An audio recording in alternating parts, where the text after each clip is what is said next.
Good evening. I'm Tom Asher. I have the distinct pleasure of representing Columbia World Projects, where I serve as Director of Research and Convenings.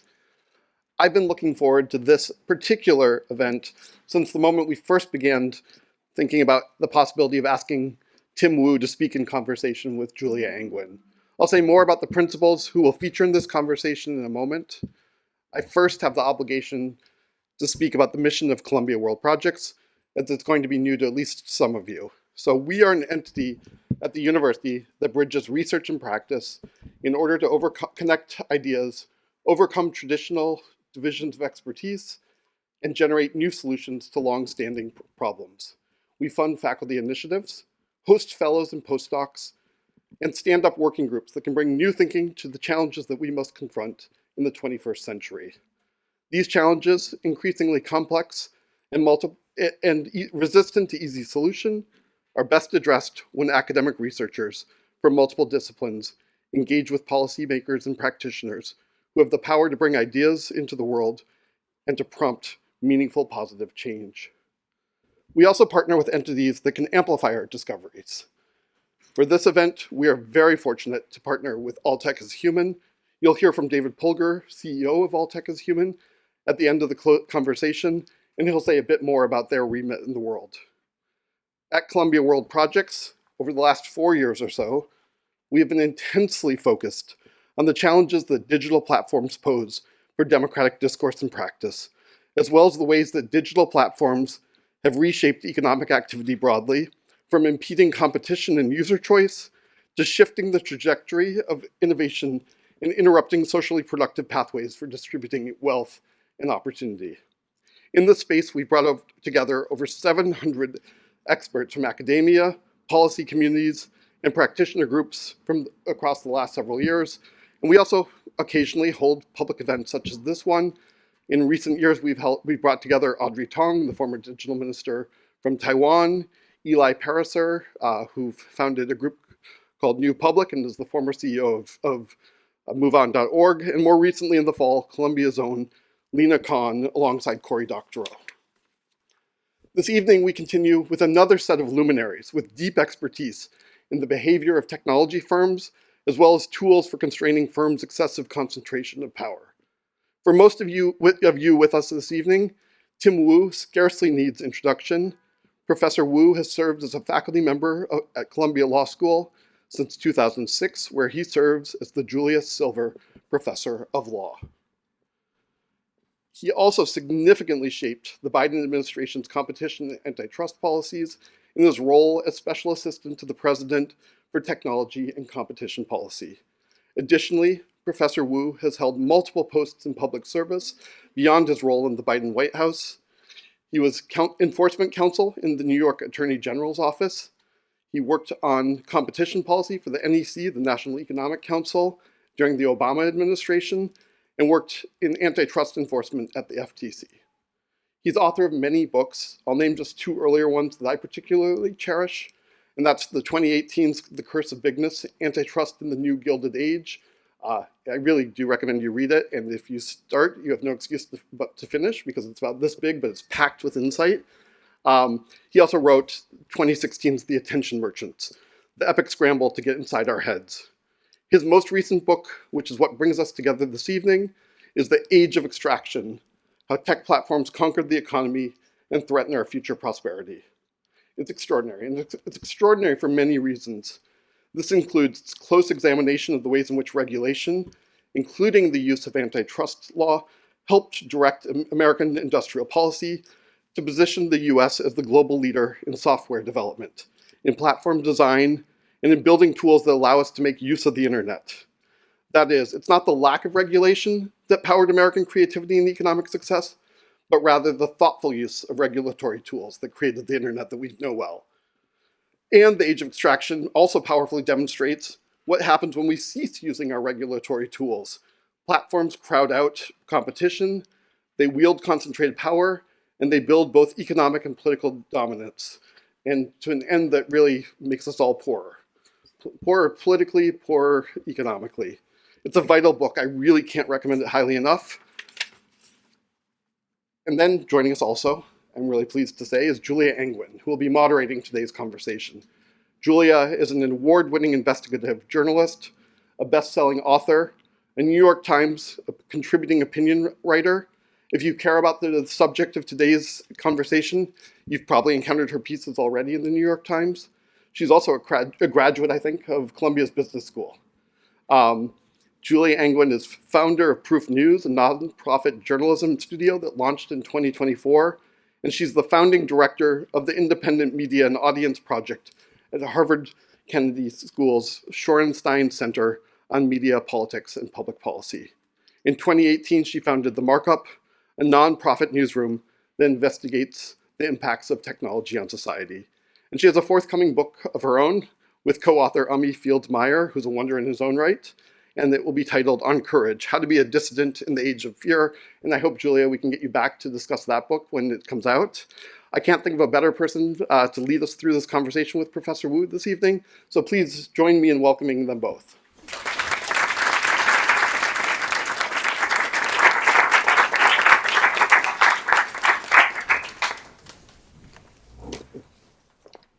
All right, thank you all for coming here on a slightly less cold night, but we're going to try to warm it up for you.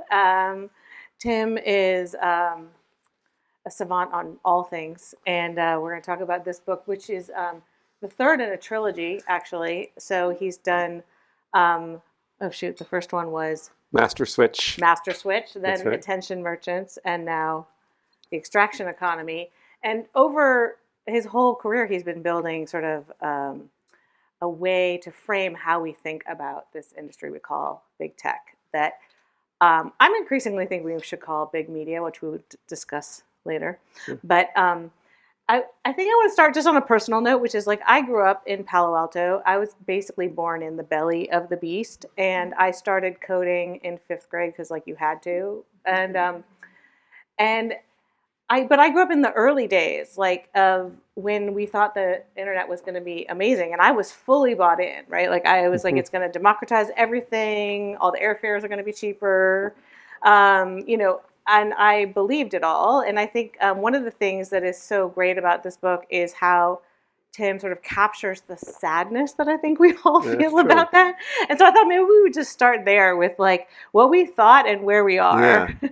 No, that's a great way to start. In some ways, I wrote this book partially to finish a trilogy, and tell the full story of the information industries, starting really from the telephone and telegraph all the way to artificial intelligence. So, if you kind of want to do a marathon, you can read all 3 books and figure them all out together. But this specific book, I wanted to get back to the promise of the internet in the 90s and what we thought was going to happen, particularly on the economic side in this book, and what did happen. And, like you, I was an optimist. I was very optimistic. I, grew up, I'll put my own geek credentials out here. I had my own bulletin board system in the 80s. So like people would dial into our house. We had like an Apple II clone computer. I learned to program very early. I worshipped, I was like old school Apple fanboy. Really, actually in retrospect, I was really a Steve Wozniak fanboy. I don't know if any people know who that is. Like I was like, I was into the whole thing. And I think in that era, we very strongly believed in a couple things. There was a real faith that the project of interconnecting humanity would increase understanding, peace, and would, make the world a better place. People would talk about how the internet was like an Esperanto, a universal language.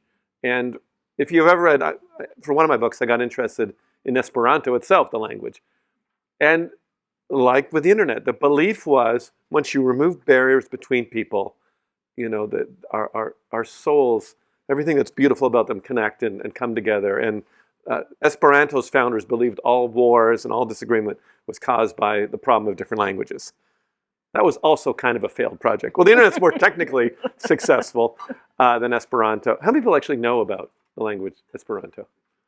Who here, can anyone here speak Esperanto? It's gotten pretty rare. It's gotten pretty rare. Once, early on, I downloaded Skype when it was really, really early on, and I set my language as Esperanto. I don't know why. And then I had people calling just like the chat. And then I turned it off because I didn't want to. Anyway, so I wanted to figure out, I mean, the main narrative thrust of this book is to try to figure out what happened to the dream of the 90s. And if I collect some of the promises of what the internet was going to do, here are a few. It was going to make everybody rich. That was like a big one. But by that I mean that across classes and across regions, it was going to invigorate a new kind of entrepreneurism, small business vigor, an ability with anyone with an idea or a project to make it on these new platforms that were going to rule the world. It was going to bring democracy to every country on earth, the authoritarian. It was the end of, speaking of topic, that it was the end of authoritarianism. That was done. This was the 90s. It was going to kind of be an outlet for what in the 60s and 70s was called the human potential movement, like the idea that people have a lot of untapped ability. This actually, I think maybe the internet has been a bit better about, and just allow a place to people to connect. It was going to allow communities to get together in entirely new ways, which was understood to be an unmitigated good thing. So all these promises were there. This book is mainly about the economic side of it and the question of what happened particularly to that dream of a decentralized, broad prosperity economy. Yeah, and the argument you make, I mean, in the title, right, is that it has become an extraction economy. Yeah. And I think it made me think about the fact that, capitalism has always been fairly extractive. And Yes. I remember when I came to Columbia Business School, we were lucky to meet Warren Buffett, and I remember him saying that, the best business, the only one he wants to invest in, is when you can wake up, look in the mirror while you're shaving and decide, I feel like raising prices today, Mm-hmm. right? You used a slightly different version of that quote in the Yes. book about toll Yes. bridges. Yes. But I'm just curious, so it's not like we haven't ever seen this, right? That's And true. so I think it'd be helpful to just explain, why is this extraction more egregious, or maybe it's not. Maybe it's just that Well, it's a cycle. So I think, well, first of all, let me think about what we thought in the 90s and early thousands. People knew that was the case, but those were supposed to be the bad old days, right? And that, we had really invented something new and different. And I spent a bit of time on the book trying to explore, that understanding and what was wrong with it. Because obviously there was some mistake in there. But, it wasn't like from the beginning, it wasn't like all of this idealism was unwarranted. It wasn't like we went from, there was this period, and, in some ways, maybe I am still just like an optimistic dreamer. Part of me thinks we can get back there. But part of what the vision was, and this is why the book centers on the platform, is that the platform, which is this, something you use the word very casually and we talk about all the time, but it's actually this very sort of profound economic invention, this intermediary that allows anyone in the economy potentially to be a seller and a buyer and to connect people in totally different ways, and ideally is neutral in between them, and ideally doesn't take too much of the money. That was what was going to make everybody wealthy. Like anyone was going to be able to think of a new product and sell it and whatever, or have their service. So that was the idea of what was going to be the wealth generation engine. And there were times where in the early internet it really was like that. Some of this audience is younger, but the 90s and early thousands, it was not, it was a little bit like that. Early eBay, early Amazon. I talk about Amazon at length in the book. There was a lot of people who were like, I have this example of a barber in Michigan who just has a lot of luck starting to sell hair products, pomade, and makes $1 million, and the more millions starts to hire people. So there was some truth to this vision. Then it all, I guess, started to turn in the 2010s. So this book is about, a good idea that kind of went sour at a different period And the key error was, and if you look back at everybody, including myself, it was the failure to understand that the platform itself could be such a source of power. Yeah. And you talk about this, and you say this thing about Amazon in particular. You say like Yeah. they have this what you call a valueless extraction, right? Yes. They continue to take more and more fees from the seller, from the Yeah. buyer, from everybody involved, and yet you, the consumer, are not getting anything new for it. Your friend Cory Doctorow calls this, I think, enshittification. Yes. Although I'm just curious, is there a distinction between what you're talking about and what he talks about? Cory and I are talking about something relatively similar because in his book, he traces it all to a lack of discipline, Mm-hmm. which is what you have when you have, that's the definition of what you have when you have monopoly or market power. But I think this story of Amazon kind of explores this cycle from, I guess, enablement through extraction, if you want to put it this way. So if you kind of move your mind back to the 90s, early thousands, there was once upon a time when Amazon was a bookstore, and its thing was selling books. And its only idea is it had this huge warehouse, and and they were going to sell books. So that was about. And then somewhere along the line, Amazon realized that it was more successful as a marketplace than a store. So what's the difference between a marketplace and a store? A store, owns its inventory, sells it. Amazon realized that it could open a marketplace where anyone could come, somewhat curated, but not heavily, and sell their stuff. All right? And so in some ways, they got better at it, and they made two particularly important innovations. One is they understood that fulfillment was key. eBay had always been limited by the fact that people had to box up their own stuff and ship it, whatever. So they fulfillment, and they understood that search was going to be key. So they improved the product, they built this marketplace, and it started expanding. And there was a time in the 2010s where honestly, early Amazon was carrying out this dream of the 90s of making it possible for a lot of people to sell stuff. And this is important, not just, well, let me say what was important about it. People could sell stuff, and Amazon would store the stuff, fulfill the orders for less than 20% of the total proceeds. So the number, and it's a key number, was 20% or less. So it was a lot cheaper than brick and mortar, which is about 50%. Most stuff in brick and mortar is the retail price is double wholesale. So for a while, like I said, it was working. People like quit their jobs or started selling stuff. I think I have something in the book about, I have that Michigan barber, some people in North Carolina. And it started to do something which I think is fairly profound, which is have an effect on class. Because one of the things I'm interested in, this goes back to my roots as a person who worships Louis Brandeis, was to have a strong, independent middle class with its own kind of sources of wealth. I think that is a very important part in a stable democracy, which we're, I think, going to get to. And at that point, early internet is playing that function by people being able to set up their own business across the country and, and generate wealth. So that was then. The problem really started in the 2010s, where Amazon had locked up the sellers and locked up the buyers such that, there was really no other option. They had basically monopolized online marketplace markets. There was Etsy, some other things. And then they slowly started to turn all the dials. They just started to turn up the fees on everything until it became increasingly extractive from everybody. I mean, that's the key about the platform, is it's not just extracting from consumers, it's extracting from sellers and buyers. It's kind of, and you see it more as a seller, I should be clear. I mean, the price, consumers don't always see the prices from themselves. And one of the most ingenious inventions in this was when Amazon turned to what it called advertising, which are, have you ever gone on Amazon, did a search, and you get kind of these sponsored links, So those little sponsored, this one weird trick, which are those sponsored links, became a cash cow. It was like 10 billion, 20, and that's just like, your results first and whatever that is.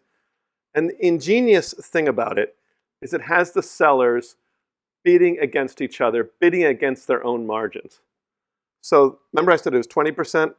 Well, it started really changing and 30, 40, 50, and even over 50. So sometimes now selling on Amazon is more than brick and mortar. And how much does that little weird trick earn for Amazon?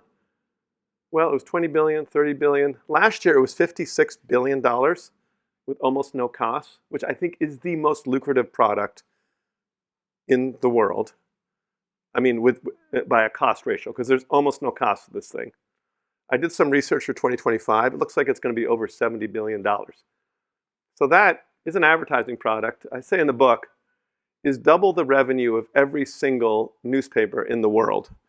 And so you could triple the number of newspapers in the world, or you could have this product, which I want to make clear, actually makes search worse.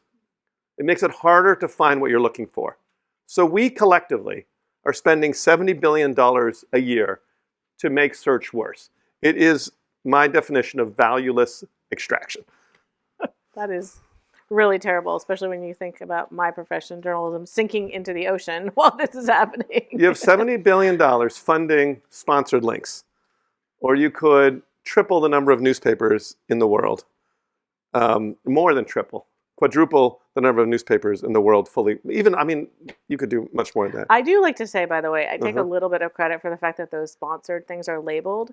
They didn't used to label them, and we did this big investigation at the markup showing that the top links were always actually sponsored but not identified, and then they started labeling them. So I'm like, at least now we know. Well, it technically is a violation. It's supposed to be a violation of consumer protection law not to label them.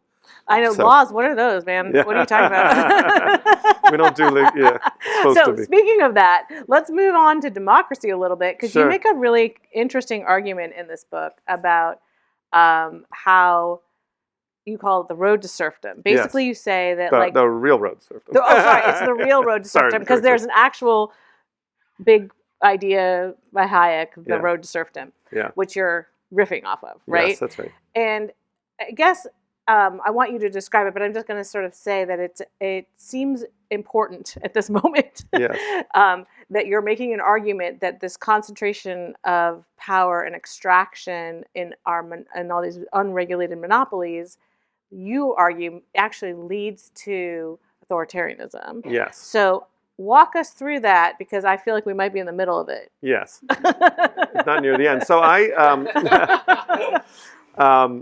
that's true. And I don't want to claim this entirely original to me, like materialist theories of authoritarian rise are not my, but I tried to kind of put it in a framework. So I've always been interested in Hayek and his work. And one of his most famous books is The Road to Serfdom. And his theory was that, sort of well-intentioned welfare state and administrative thing would inevitably sort of start to creep into something resembling totalitarian government. So he had this theory that too much government just inevitably leads to totalitarianism. And I, in some ways, have the opposite theory, which I won't deny. Government can be, and obviously is the source of totalitarianism usually, but that, kind of counterintuitively, it can be a failure of government or failure of regulation that leads to the road to serfdom and totalitarian. Let me explain why that happens. So in any economy, some major industries, and the capitalist economy tends towards monopolization. I think that's an obvious and well-documented thing, or oligopolization. And once you have an economy that's increasingly oligopolized or monopolized, you have, that's sort of phase one, an extractive phase, which I sort of defined with Amazon, which I think we're living in right now, where companies or industries with market power sort of draw from labor, draw from the rest, weaker industries, and draw everything towards a small class of their own, which has the natural result of creating resentment. It can be, colonial in some countries, or it can be within a country itself. So that process, naturally tends to create a large-scale economic resentment. And I mean a political resentment, which is different than the normal kind of economic resentment, because everyone has bad times or whatever scattered. But a mass economic resentment, I think, is a completely different thing in the fate, like an entire classes of people, entire regions feeling like they're getting left behind, screwed over, poorer than their parents, system's broken, other people are getting ahead, I'm getting screwed, like this kind of thing. So then you have this key moment for democracy where the democracy can either fix this problem or make it worse. And that is the test, I think, for a democratic system. When I was in the Biden administration, I was like, this is our test. We got to try to, I don't want to talk about whether we failed or not. But like, honestly, I was like, we have to sort of prove that democracy can redistribute things or make this thing feel fairer, because people do not feel the system is fair. And so there's a key test. And if you're unable to break market power, monopoly power, if you're unable to convince broad classes of the American society that the elected government is capable of using the power of the people to sort of create a fairer system, that's when you set the stage for the rise of the strongman. And, you know, I'm not referring to anyone in particular, because it is a repeat phenomenon for anyone who studies, and you've studied this, I'm sure, in your new book. Authoritarian takeover is, you know, the last 30 years have all been about populist, no, 30 years, last 20 years have all been about populist strongmen rising.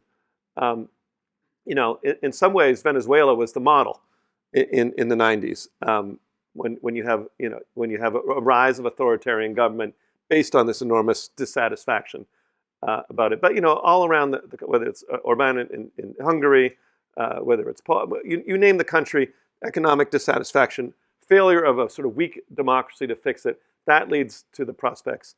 And so that, to me, is the real road to serfdom. And that's the link between an anti-monopoly program and, in some ways, the control of the major economic forces and return to or support of democracy. I mean, it's interesting that you use the word serfdom, because I do feel like you tell the story a little bit about influencers, but Yeah.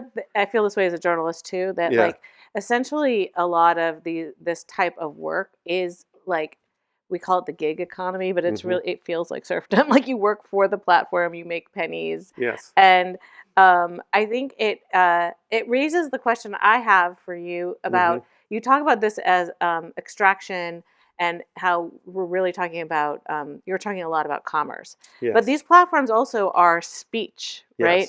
Yes. And so I'm curious about that, because I feel like what I'm so worried about right now with big tech platforms is the fact that, like, if they wanted to, they could make it so we could never see another video of state violence, right? Yes. And I'm curious about that. I think that's where I have been, when I said in the beginning, I've been starting to think about big tech as big media, because their power in our world is what media served as traditionally, which is information gatekeepers supported by advertising. And that's essentially them. So I'm curious, does this apply to these companies as media also? Yes. I mean, if I had double length this book, it would be about it has like inklings of being about speech, and First Amendment is one of my topic. First, I want to say a little bit about how this started. The word platform in English comes from the French, medieval French, platform or something like that, which means flat surface. And I think the understanding and the reason we sort of trusted or just sort of assumed be fine to have a huge amount of speech mediated by platforms was the idea that they were flat forms, like they were neutral, even, you know, like, and if you go back again to the 90s and Section 230, for those people who know that, the whole idea is, well, these are just facilitators, you know, they're not the media. They are the places where people talk. And they're kind of both.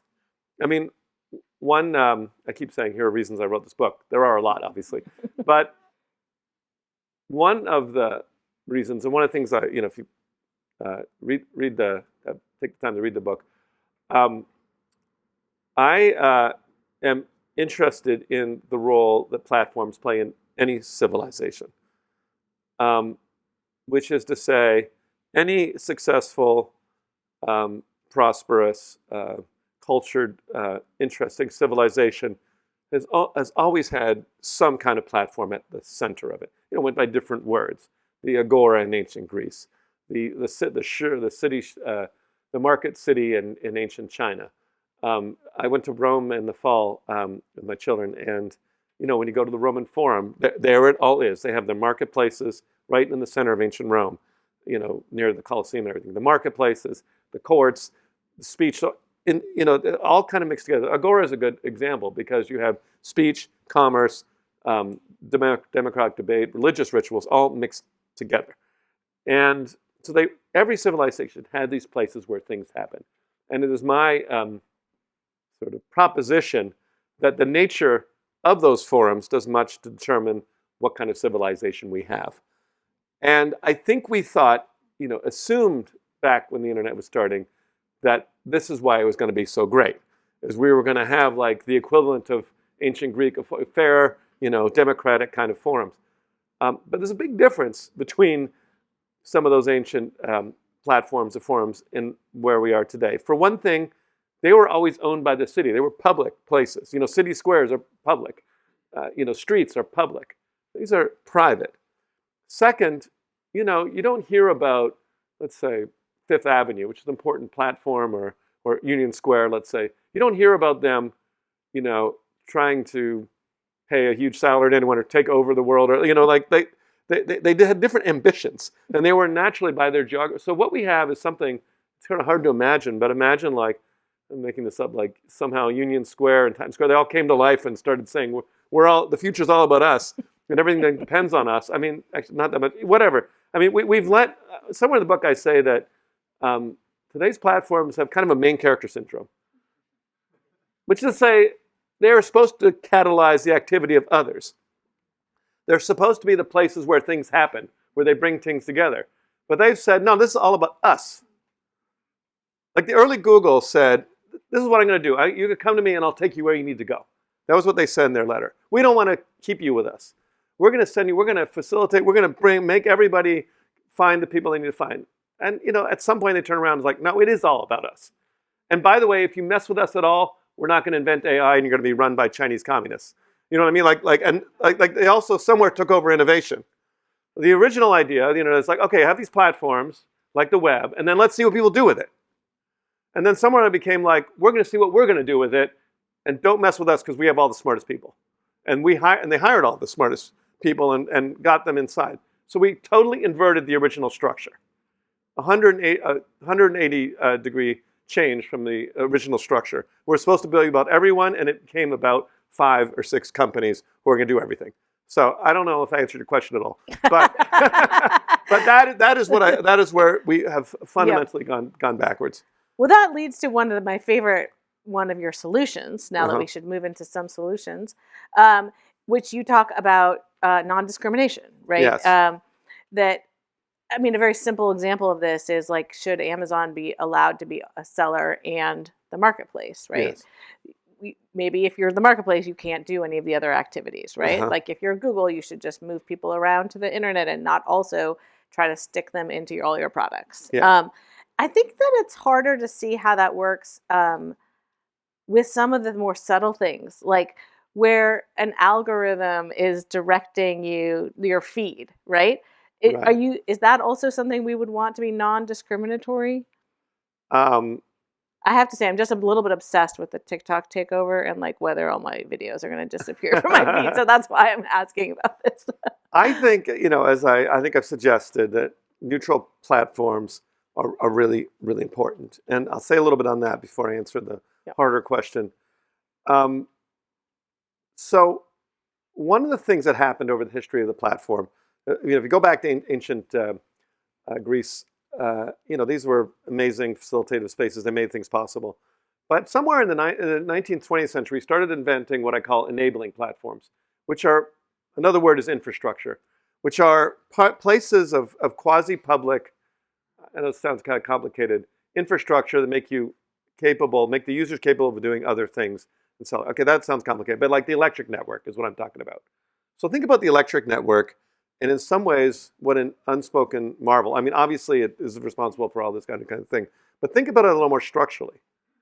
The electric network, you can plug, it's a neutral network. It is probably our best example. You can plug this light into it. You can plug whatever the hell's going on over there into it. You can plug computers into it. You can plug stuff that was invented 100 years into it, like a toaster. We can also invent something that was invented 5 years. It's future-proof. It has all these, and it doesn't discriminate.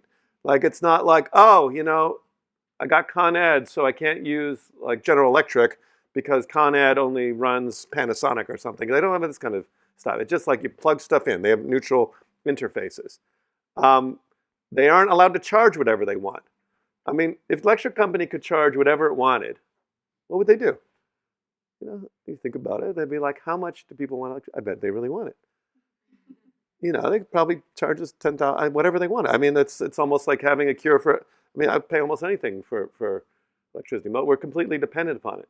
So the electric network, which was an enormous, big technological invention of the 20th century, it's also a high-tech network, just one from 100 years ago, has totally different rules, and I would venture has been way more successful. And look at the innovation side of it, for those of you who are programming. We're not saying things like, okay, what's Con Ed going to invent next? Are they going to, back in the 50s, they're going to invent the computer? Are they going to invent, they didn't invent anything. Maybe they invented some stuff, but like basically they just kept the electricity, kept the juice flowing, and then all kinds of ingenious, interesting, thoughtful people invented other stuff on top of it, right? And that is what an enabling network looks like. That is what good infrastructure looks like. And we're so far from that in the platforms, even though they are, the fundamentals of so much that you might want to do or sell.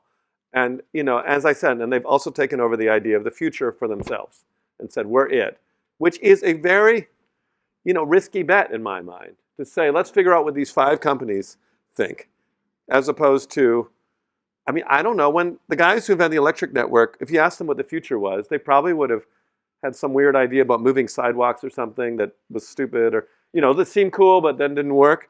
I mean, the people who invented like the personal computer were outsiders. Have nothing to do with this. And so that is kind of, now, what do you do about it? I think you don't get caught on details, like whether you get this algorithm or not. I think the core of the platforms need to be neutral. And if I were aggressive, I would say like a company like Amazon shouldn't be selling at all in its own platform. You know what I mean? Like they should be completely off their own platforms. That would be my aggressive. They should be separated from their own platform. But it sounds like you're even more aggressive in the sense that you sort of hint at this in the book, but what you just said right now is that maybe we should make some of these platforms utilities. Yes, that's what I'm saying. I don't. Okay. I more than hint at it in the book. I think I say it. I mean, maybe we just need to put a number on it. I'm surprised Europe hasn't done this already. In fact, it's actually, people think Europe overregulates. I would say, imagine you let another country install your electric network and charge whatever they want. You'd be like, what am I, toll roads all over? Like, they're not doing very much. I would set, remember we talked about how Amazon was a creator of wealth and the margins were about 20? Well, maybe 30%. Let them have what the app stores had in the old days. 30%, but cap it. Because we know what a marketplace is at this point. It's not a new technology that needs new investment. If we want a broader flourishing, cap the price that can be charged by the platform for sales. Sounds good to me. Although some people feel like 30% is too high on the App Store. 20%. You do make a sort of interesting counterintuitive argument in the book that just taxing companies to death isn't going to solve it. Yes. I can't remember exactly what I said about that. Oh yeah, okay. I know what I'm talking about. No, I think so. I know what you're talking about. So one of the, I guess, Buddhism, they talk about like near enemies or something that seems like a good idea, but I think has misled us slightly, is the idea, which is very common among good, well-thinking liberal, some progressives, that all we need to do is fix tax policy and that'll solve everything. So it usually comes with the idea that we can tolerate monopoly, tolerate a high degree of profit extraction, and then later on we can tax them. Grow the pie first and then redivide it later. And in some way we've been kind of we've been following that two-step prognosis since the Clinton era, since the 90s, just we never did part 2. But what I'm saying is it's systematically, and often people get back to that. Like many of my economist friends will be like, well, you wouldn't want to do this. Really, we just need the just tax policy. But if you have studied political economy even slightly, it should be realized that the idea of allow monopoly, allow wealth accumulation to tax later has the seeds of its own failure built in. For the very simple reason is that once people receive money, they tend to think it's theirs, and they tend to get better and better at resisting it being taken. So if you are willingly creating a class of, ultra billionaires, a class of companies that, have wealth beyond any company in human history, that creates a power to resist government and resist the part of redistribution. And in fact, as you might have predicted, if we had been smarter in the 90s, there has been no redistribution because it's just we don't have some authoritarian. We don't yet. I mean, this is why that's why the strongman has some appeal, because they'll say like, well, we need someone who's really going to do this, but then authoritarians usually end up being in league with the monopolists. Right.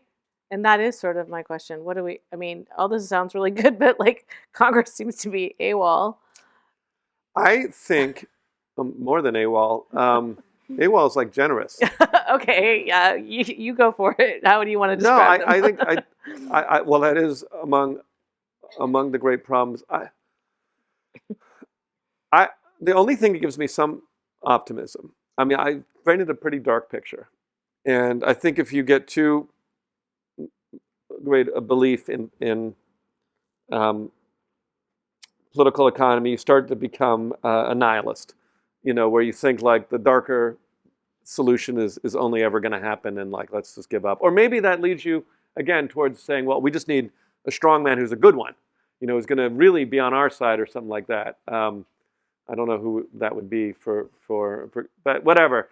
You start turning to the dark side yourself. The only source of optimism I have is that the United States has historically faced problems of private power before and beaten them successfully. We had this problem during the Gilded Age. We had Standard Oil. We had U.S. Steel. We had the American Tobacco, these giant trusts, which had even larger scale of the economy relative to the time.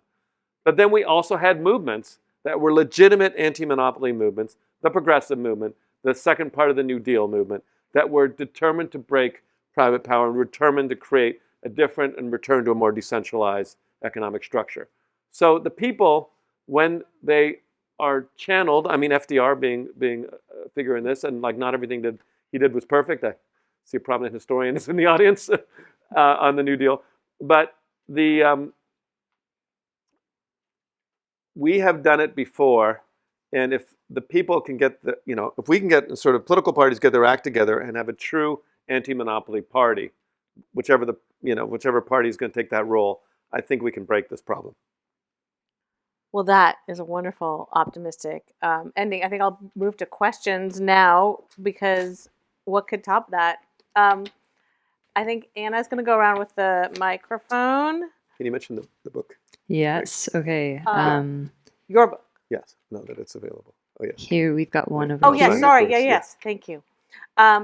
In case you didn't get a free book already, those are free out there. And after we finish questions, Tim is going to sign. And so you can line up after we finish questions, and he'll be out there signing. Is there anyone who wants a book and hasn't got one? Put your hands. Oh, wow. Okay. So maybe we should get more of the. Maybe we should get. We have more of the books in the green room somewhere, right? Do you have a question lined up, or should I do one from our list? I'll do a question while Anna's. Somebody in advance submitted a question that I thought was interesting. Can you speak to the extraction impact on the environment of AI and data centers, and the risk of accelerating damage to communities? And does that fit with the extraction economy? It does, absolutely. I mean, we haven't talked about AI till now, and partially by design, because you can talk about AI the whole time. One of the things that's when I talk about resistance to private power, one of the places I think it might come is in the resistance of data centers, like at a grassroots level. And this gets to the economic impact, the environmental impact. I mean, it's one thing to sort of speak abstractly about environmental impact. It's another thing for people to live in a place which is like losing electricity, has too much noise, feel like they're their part of the world is being despoiled. And I feel like that is where viscerally people are starting to feel it. It's like the stockyards of the 21st century. I mean, where did the uprising start in the progressive era and so forth? It was because of the inhumane conditions. And I think the sort of spontaneous uprising against data centers is getting stronger, which is not like a democratic republic. It's not like created by some, movement, some group in DC who says this will be a good thing. It's like a legitimate, wellspring of anger. Why are we sacrificing, our energy, our electricity, our soil, our hydropower, or whatever it is, to create more profits for those guys? Yeah. I was in the UK in the fall, and people are like, they're like, what is going on here? What? I mean, when it's another country, it's even more intense. I think when it's other regions, because it's not usually it's not like downtown Manhattan where we're building data centers. It's places where the profits are never going to go. And the number of people get employed by data centers once they're built, it's usually like 2 or 3. Yeah. And so the resentment is real, and it's so viscerally and obvious an extraction, it's beyond this abstract. It's extraction of energy, environmental resources, and so forth. So it's a good question. You have a question lined up? Mm-hmm. Yeah, hi. Thank you for the talk. I wanted to ask on the topic of like solutions. I wanted to ask about sort of anti-monopoly or progressivism as a long-term project, because I think a lot of these problems do seem intractable, and the sort of bad practices have become very entrenched, and so policy seems to lag, or like say, oh well, like we can never fix this. But when you think about the successes of the Chicago School or the Federalist Society, like those were decades-long projects, and I wonder, sort of where is that happening on our side? I'll answer what does that right look like? now. If you haven't heard of the Columbia School of Antitrust, you need to educate yourself better and learn about Lena Khan, my colleague at Columbia. Learn about Joe Stiglitz at the business school. Learn about our work, because the Columbia School and neo-Brandisianism is a movement it's an anti-monopoly movement that I think is fairly strong. Anyway, continue your question. Oh, sorry. Oh, sorry. Sorry, that's on me. I mean, I kind of think the movement is on, but it needs. Let me say what the movement needs to do. Yeah, go ahead. No, I mean, I'm familiar with Lena Khan's work. I think it's great. I think I want to sort of learn more about like at a practical level, like what does it look like, right? So there's academic output happening, but like strategically, sort of like what does that look like? I think it's an important question, and one of the things that has struck me about the anti-monopoly movement is that we have been more or less, centered on. We started we're antitrust people and lawyers and so forth, and when you go back to the later stages of the New Deal and the antitrusters and the Brandisian followers during that period, and what they had was a full program, which included tax policy, which included like what they want to do in securities, including what they want to do in banking, and other full parts of this is an economic project. It's also relevant to other things, and I think what we're missing is the fully fleshed out political economy. Part of the book, the second half, is an effort to sketch that out. So the second half of this book is a little bit of a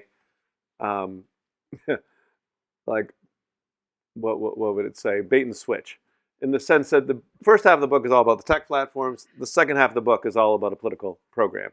And my current project is to write a kind of almost like a manifesto of what a political economy for our time should look like. So that's one of the things. But I think the movement does need a lot more people to work it, and I welcome everyone in this room to get involved, because this is the time to take back economic power. There's a great organization, that Local Institute for Self-Reliance, that is a good way to get involved, by the way. Not an easy struggle. Yeah. Yeah. Go ahead. Speaking of extraction and political will, so just today, early in Mayor Mamdani's tenure, a settlement was reached, for deliveristas with respect to the delivery apps. And that's just for one infraction that was about wage theft for not getting paid for shifts that were not completed. there's outstanding, I think, litigation or other movement on trying to get them to cough up for interface changes that basically screwed them out of tips too. So speaking of political will and sort of a political lens on this, at the local level, similar with data centers, it seems, I mean, we have an example, a live one about, first of all, people electing a person who has some political will Yeah. around driving economic justice for some of the most, vulnerable people in our community who are doing really hard work. So anyway, I'd love your views on what's going on right now in New York City. Thanks. I am. I think we are in the midst of an important effort to rebuild a serious effort to tackle private power, and I think the administration, obviously all eyes are on it. We need to prove we can execute well, and I think that's the moment. I mean, I think at some level we have more work to do on what the full program looks like. Speaking as sort of I guess a neo-progressive or part of this movement myself, but we also have to prove that we can execute successfully, and it's going to be a struggle, I think. But I have optimism. But obviously, I'm in support of what's happening. I mean, I've been traveling around a little bit for book this book tour, and talk to people around the country. This is a universal across region, across age, geography, line of work, affordability, the sense of extraction, the sense that like things are not fair is incredibly widespread. Almost everything, class.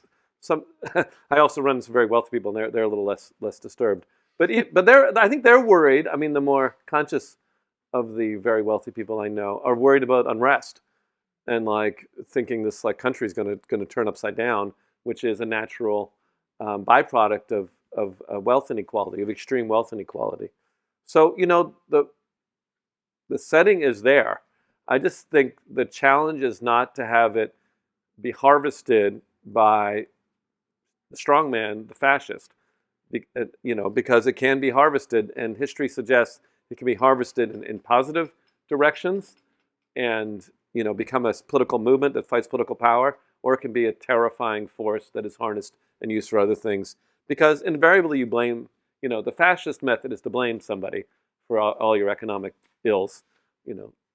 Germany in the 30s being the strongest example, but Mussolini, almost all of them have like some villain, and then their basic idea is we're going to hunt down these people who've screwed us and get them, right? And that is the bad answer, right? At the risk of stating the obvious. And what we really need is to rebalance this economy and turn it back kind of to the roots of every successful, long-staying, prosperous thing, which you had mentioned labor. I mean, labor is just so weak right now, and the share that labor has in the economy has so weakened, and that's just one example of very many, of a need for rebalance. Hi, thank you. I'm just curious when other people like Yanis Varoufakis or Cedric Durand are talking about techno-feudalism, and your book is talking about the age of extraction, and I just wonder in how far you think these are like competing frameworks, in a sense that I know this framework of techno-feudalism can be criticized in a sense that it's distracting from capitalism, and we're this is like still like a part of capitalism and not feudalism, while other people are saying, no, this is like a different system. And I'm just like interested on both of your views. That's like a good example question. Age of extraction and techno-feudalism. And maybe you can add in shittification, compare and contrast these three frameworks. They have, I mean, I guess compared to techno-feudalism, I'm more classically trained in microeconomics, macroeconomics, and grounded in the, I'm a critic of contemporary economics, but trained in it also, and am, I guess, more central on and more linked to the traditional idea of market monopoly power being the means by which extraction is achieved. So I link it more to I don't think it's totally something new. Maybe I should say it that way. Maybe one difference is I think we've been here before. I think that private power is a menace that has happened throughout history at different times. And I think that the crash, the cycle of over-centralization and a big crash is common to command economies. It happened to Germany. It happened to many of the colonies built on slavery. I think so I'm more of like learn from history as opposed to this is totally something new kind of approach. And my hope is if you learn from history, you can realize that there is also a different way, that there are such things of countries with balanced, decentralized wealth. We've been there ourselves in the United States. We have had times where not just like, there's always been wealthier and poorer in this country, but like different than a quasi-feudal state where you have really, really wealthy and paying no taxes and isolated from the country, almost sovereign and different. So that's some of our differences. Next. I wanted to go back to your point about monopoly and sort of like stopping that in its tracks from the onset. And I'm curious what your thoughts are around the incentive structures that create the circumstances for some of this like extremely quick technological advancement where the byproduct is potentially oligopoly or monopoly. So for example, if you tell Amazon 20 or 30 years ago, or however many years ago, they set up that there is a cap on what you're going to be allowed to do, we probably don't have a lot of the good things or a lot of the bad things. And so I'm curious what your thoughts are around like the incentive structure and the way that changes if you place restriction early. I think that profit and glory and even empire are important incentives for entrepreneurial activity, and have been for a lot. I think you have to be realistic about motivation. We have the patent system. Take another example where you say, okay, we're going to give you a monopoly over this for some. But in terms of that system, the patent being a good example, we are grossly overpaying for what we're getting. And then we're continuing to pay. So, this is just basic economics. So, all right, you invent something good and interesting. Let's say the Google search engine, right, which is an important invention. It was invented, and so that was great. And building a good company, that was great. But then we just so you paid out the first 100 billion, 200 billion, 300 billion. When do you stop paying? Once you've had the invention, you know what I mean? It's like a patent that goes on forever. Let's say someone invents a good medicine, that's good. We usually give them 20 years. With monopoly, we're just like, does Elon Musk really need trillions of, like hundreds of billions of dollars to build these things? That's an individual. Plus, especially when you think about individual, they reach the limit. I think most people would do things for tens of billions of dollars if that was the frame. If we could somehow, people invented things in the 50s and 60s where their idea was to become the head of a company who would make $1 million.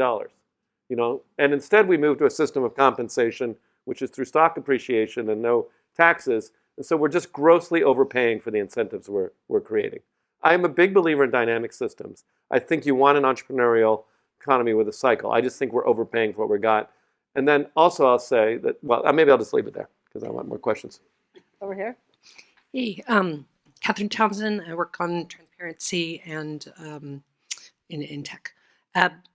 Tim, I'm a big fan of, sorry for my voice, I'm a big fan of Master Switch. Thank you for writing that one.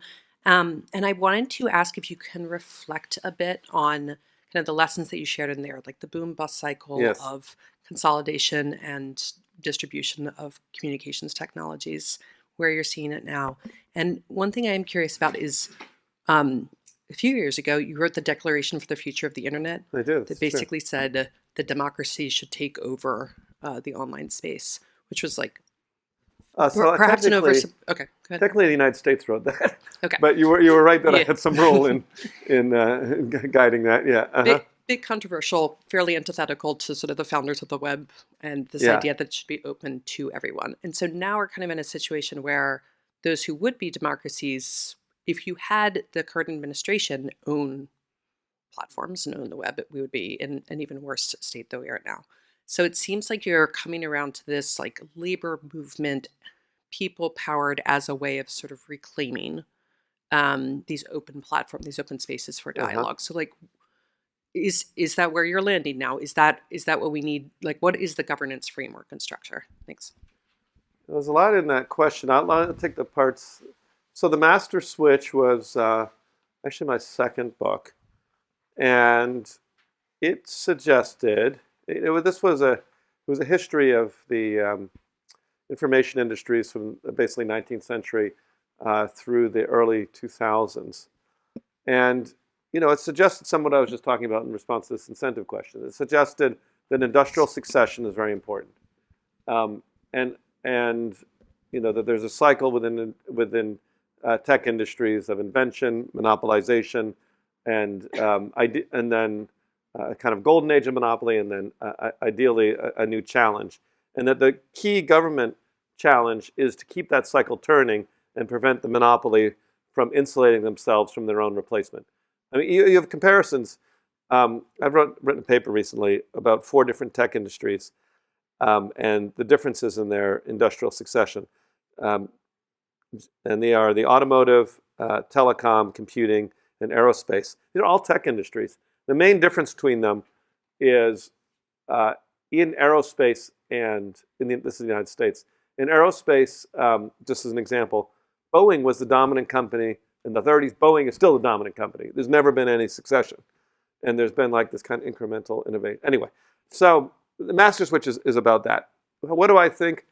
Looking back at it, to give myself some credit, I predicted in that book that the internet was heading towards a more monopolized state, and I think I was right about that.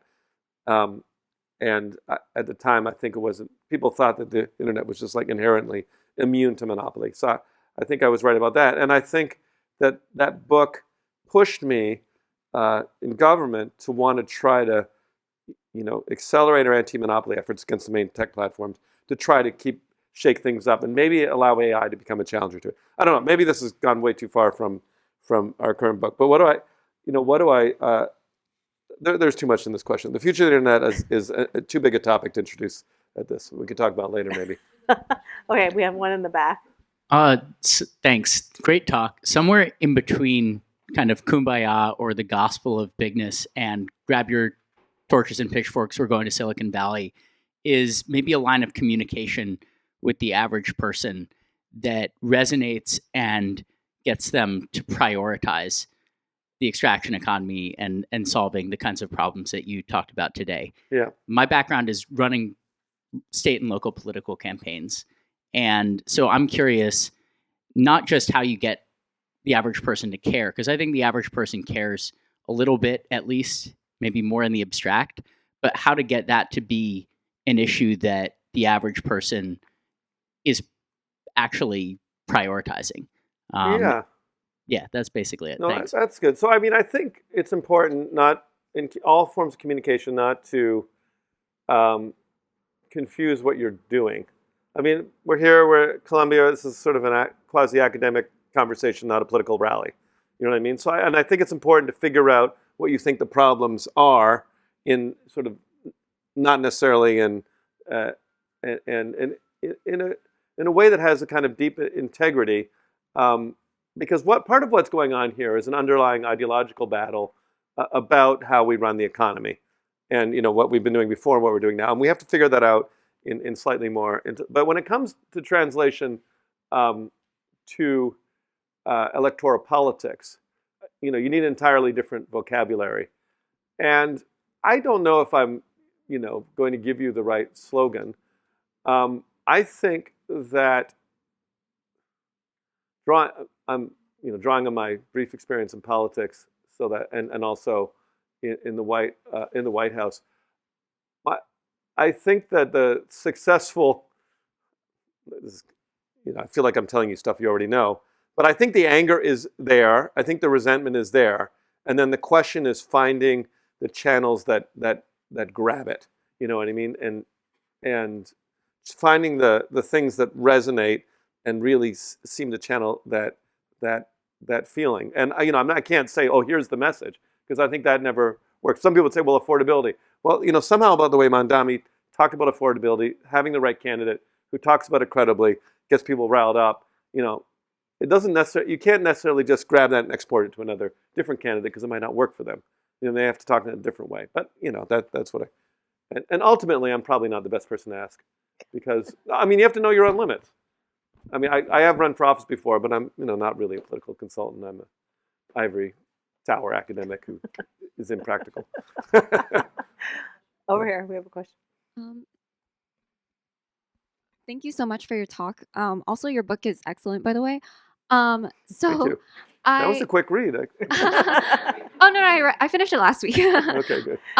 So I was curious to know, in going back to a previous part where you talked about how labor is weakening, and also in the book you talked about how there's this intrinsic motivation regarding owning the means to production, but then sort of our economy itself is moving away from ownership in general from Yes. the average consumer, because we move into like subscription models. And then you also mentioned that company that bought a bunch of homes because they were going to flip it, but then they Yeah. realized it was better to just rent it. Yes. And then we also have like poly market, where you're essentially, there's no means of production regardless, because it's sort of just gambling on odds. Yes. So how do these like subscription models and lack of ownership in general fit into the real road to serfdom or like the extraction economy? It's a complicated question. Here's a one. It's interesting if been in this business for a long time of loosely legal or political theory to see how you change. And I think one thing that's changed in my mind is I'm a bigger believer in property than I was as a young person, and a bigger believer in the importance in a democratic. I've kind of gone where John Rawls ended up later in his career. The important the importance in lasting democracy of a distribution of the means of production, which often are property. And I think we have a lot of tendencies which are at war with that, commodification of labor. As you said, systems like rental housing, which are designed to sort of deprive people of any sense of their own appreciation. Anyway, there's a lot in there. So all I'm saying, I've become a believer. This book is in part a book of political theory. It's got a lot of gloss on top of that, but that is where I've ended up. We went Hi, in the front yeah. here. Thank you so much, Professor. Sure. I wanted to hear a little bit more about the concept you brought up about these platforms being like utilities. I Yes. guess I have heard before about like electricity and the internet Yeah. being utilities, but not about platforms. I was wondering if you could speak a little bit more about what that would look like. Do you see it at like in your ideal world? Is it something that you think would be nationalized or decentralized like the internet, or a private company would still own the platforms, but it would just be regulated?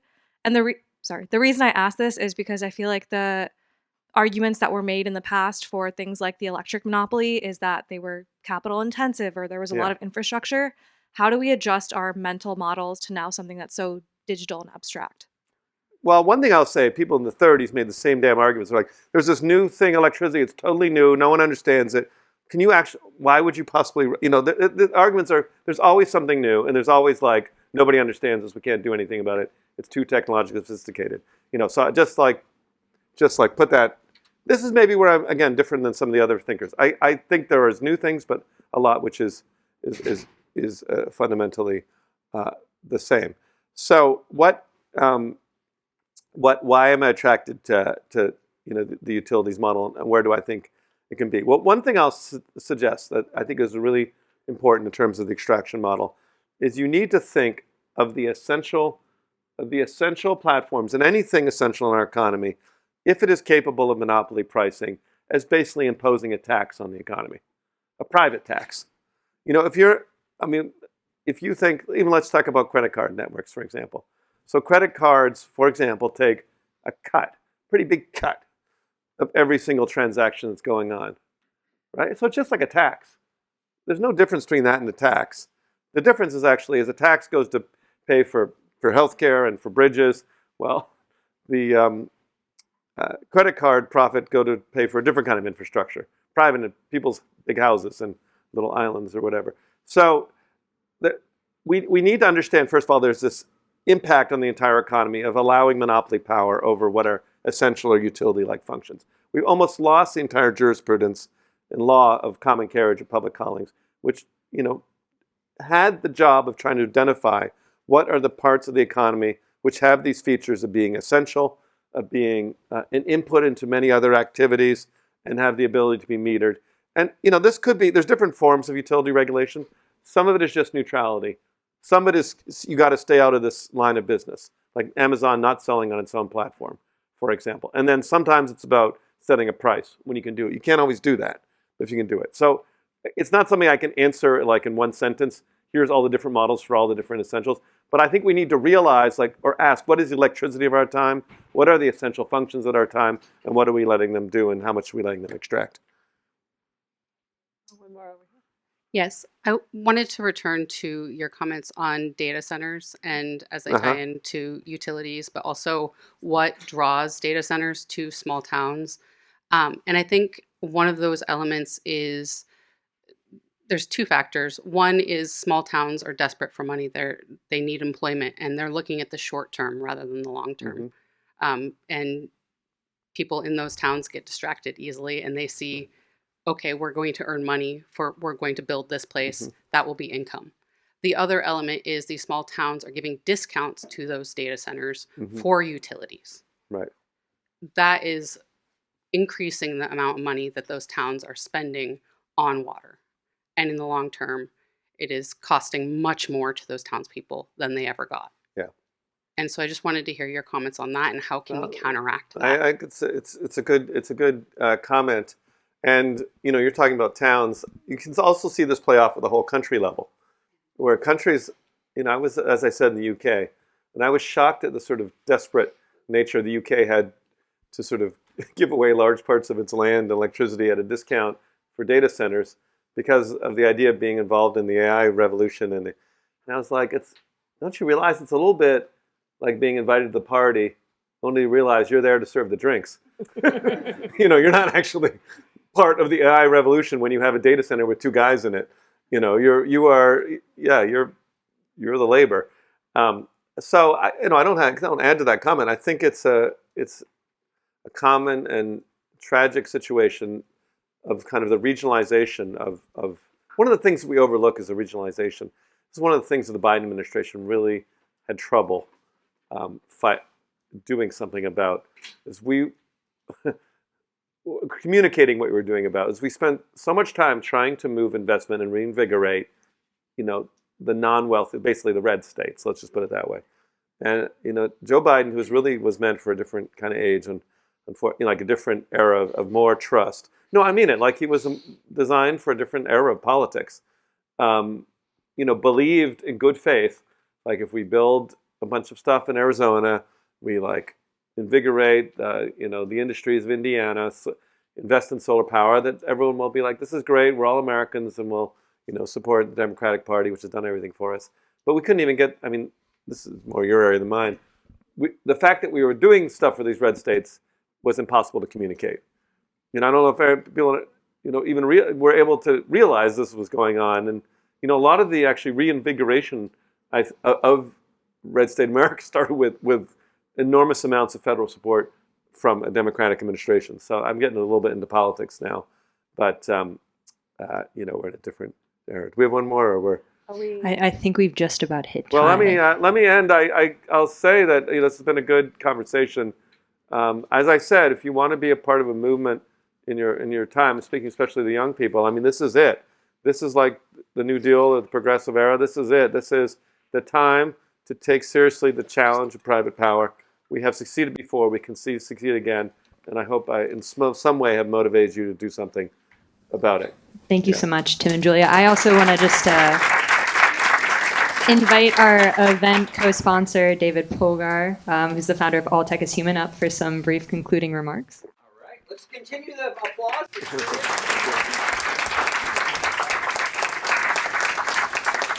As a reminder, in about 5 minutes, it sounds like Tim will have to get a lot more books. I know there was a lot of hands raised, but you'll be able to get your copy of The Age of Extraction by Tim Wu, signed over here, again, in 5 minutes, so I'll be quick.